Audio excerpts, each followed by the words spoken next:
सीताराम जी सरकार की मंगलमयी दया, श्री वराह भगवान की मंगलमयी भूमि के तपोपुण्य का प्रभाव, श्री बागेश्वर बालाजी की मंगलमयी अनुकंपा से हमको पुनः दूसरी बार जानकी जी की भूमि नेपाल में आने का सौभाग्य प्राप्त हुआ है।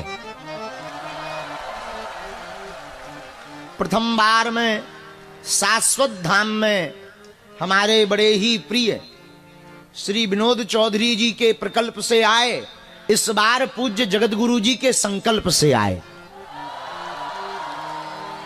अब अगली बार किसी और विकल्प से आएंगे। पहली बार अगर प्रकल्प से आए तो इस बार संकल्प से आए, अगली बार विकल्प से आएंगे।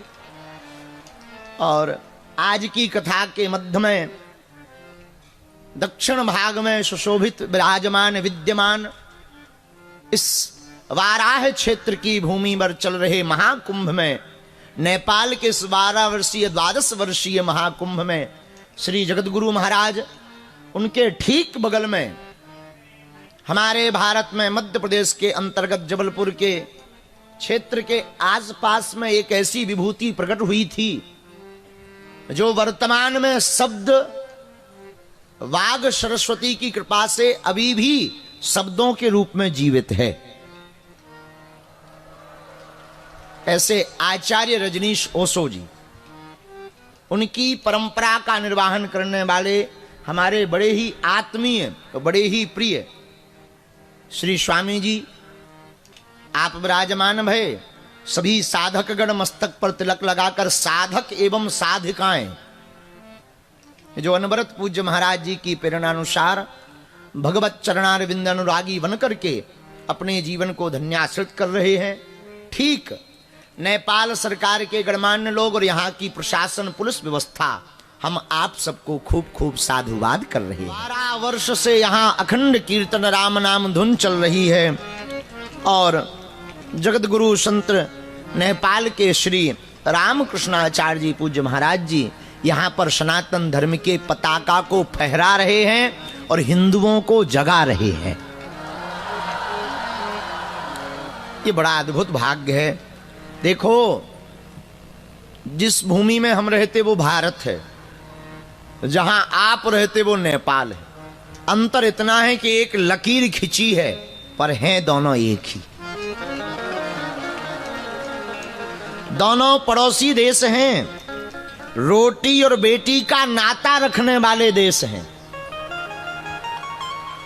यहां की सियाजू हमारे यहां के राघव जी, सो माता मेरी राधिका पिता मेरो घनश्याम, दूसरी भाषा में कहें माता मेरी जानकी पिता मेरे प्रभु राम, इन दो उनके चरणन में बारंबार प्रणाम। तो अगर राम जी पिताजी लगे, माता जी जानकी जी लगी, तो आप लोग हमारे मामा जी लगे। और जो विवाहित हैं वो मामी जी। तो बड़ा गहरा नाता है अपना नेपाल से, बहुत पुराना, आज का नहीं त्रेता युग का। ऐसी पावन भूमि नेपाल जो वैदिक सनातन धर्म के लिए पूरे विश्व में जाना जाता, यहाँ के लोग जो पूरे विश्व में जाने जाते हैं, ऐसा देश है नेपाल जहां की अखंडता और एकता की चर्चा की बहार भारत तक जाती है।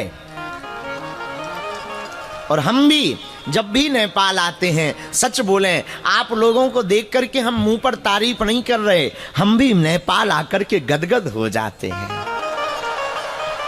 यहाँ का वो अपनत्वपन, यहाँ का वो प्रेम, यहाँ की वो प्रीति। और भारत में वामन शक्ति पीठ हैं, 4 धाम हैं, 4 क्षेत्रों में 2 क्षेत्र भारत में हैं और 2 क्षेत्र नेपाल में हैं। एक मुक्ति क्षेत्र, एक बाराह क्षेत्र। हम महिमा नहीं गा रहे, पर सत्य बोलने के लिए चूकना भी नहीं चाहिए। मेरे पागलों, नदी जैसे जल के बिना अधूरी है, गुरु जैसे ज्ञान के बिना अधूरा है, देह जैसे प्राण के बिना अधूरी है, पंछी पंख के बिना अधूरा है, बिच्छू डंक के बिना अधूरा है, आरती शंख के बिना अधूरी है, गणित अंक के बिना अधूरा है, वैसे ही भारत नेपाल के बिना अधूरा है